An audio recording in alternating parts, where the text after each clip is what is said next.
আচ্ছা, আমার মতো কে আছেন বলেন তো? এই রমজান মাসে কার এমন হয়? মাঝে, মাঝে ঝাল খাওয়ার ক্রেভিং হয়। কেন জানি না আমার রোজার মাসে এটা সবচেয়ে বেশি হয়। কোনোদিন ঝাল খাওয়ার খুব বেশি ইচ্ছা করে, আবার কোনোদিন মিষ্টি জাতীয় খাবার খুব বেশি ক্রেভিং হয়। কার এরকম হয় অবশ্যই কমেন্ট করে জানাইয়েন তো আপুরা। সেদিন আসলে খুব বেশি ঝাল খাওয়ার ক্রেভিং হচ্ছিল। তাই তো ভাবলাম যে আজকে যে সবজিটা রান্না করব সেটা অনেক বেশি ঝাল দিয়ে রান্না করব।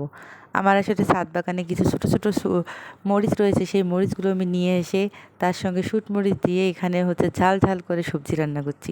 আর এই সবজিটা কী দিয়ে রান্না করতেছি জানেন? ইলিশ মাছের মাথা এবং লেজ দিয়ে। আসলে সবজিটা খেতে অনেক সুন্দর হয়েছিল এবং অনেক বেশি ঝাল হয়েছিল।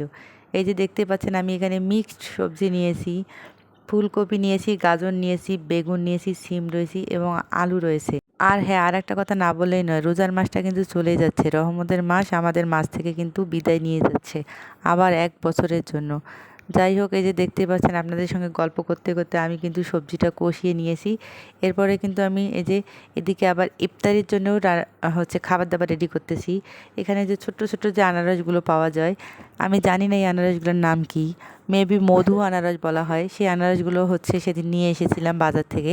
এই যে এখানে ২ টা আমি আনারস কেটে নিয়েছি, রেডি করে নিয়েছি ইফতারির জন্য।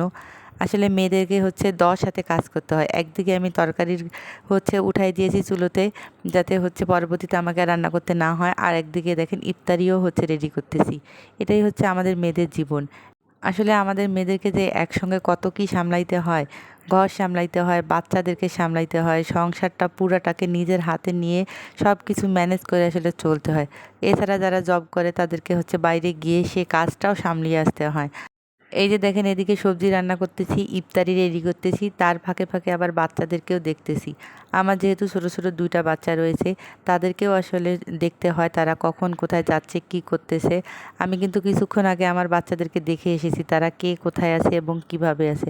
আর আমার ছোটো বাবুটা যেহেতু অনেক ছোটো, সে কিন্তু খুবই দুষ্টু মাশাআল্লাহ বলা চলে। সে আমার হচ্ছে চোখের পলকেই ছাদে উঠে যায়, ছাদে উঠে নানান ধরনের দুষ্টামি করে। আর সে যে একা একা ছাদে ওঠে এটাই তো আমার বেশি ভয় লাগে, কারণ ছাদে উঠা তো রিস্ক।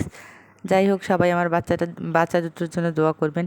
আর এদিকে দেখেন আমি কথা বলতে বলতে কিন্তু আমার সবজিটা অলমোস্ট হয়ে গেছে। এই যে দেখেন, সর্বশেষে আমি একটু ভাজা জিরার গুঁড়া দিয়ে হচ্ছে সবজিটা নামিয়ে নিব।